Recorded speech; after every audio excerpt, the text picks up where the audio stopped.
తెలంగాణ మరియు పరిసర ప్రాంత ప్రజలకు మెరుగైన వైద్య సేవల కోసం దూర ప్రాంతాలకు వెళ్లకుండా ఇప్పుడు మన పొదిలి పట్టణంలోని మెరుగైన వైద్య సేవలు అందిస్తున్నారు. మన ఉడుమల హాస్పిటల్స్ పొదిలి మరియు దర్శి బ్రాంచెస్. అక్రమ మద్యం కేసులో చెవిరెడ్డి భాస్కర్ రెడ్డికి బెయిల్.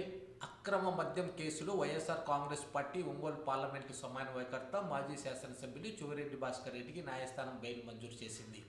ఈ కేసులో 226 రోజులు జ్యుడిషియల్ రిమాండ్లో ఉన్న చెవిరెడ్డి భాస్కర్ రెడ్డి గురువారం నాడు బెయిల్ పొందడంతో విజయవాడ జైలు నుంచి విడుదలయ్యారు. చెవిరెడ్డి భాస్కర్ రెడ్డికి బెయిల్ మంజూరు కావడంతో పొదిలిలో వైఎస్ఆర్ కాంగ్రెస్ పార్టీ నాయకులు కార్యకర్తలు హర్షం వ్యక్తం చేశారు. ఈ సందర్భంగా వారు ధర్మం గెలిచిందంటూ వ్యాఖ్యానించారు. బెయిల్ అనంతరం పార్టీ శ్రేణుల్లో ఉత్సాహం నెలకొనగా నాయకులు ఆయనకు సంఘీభావం తెలిపారు.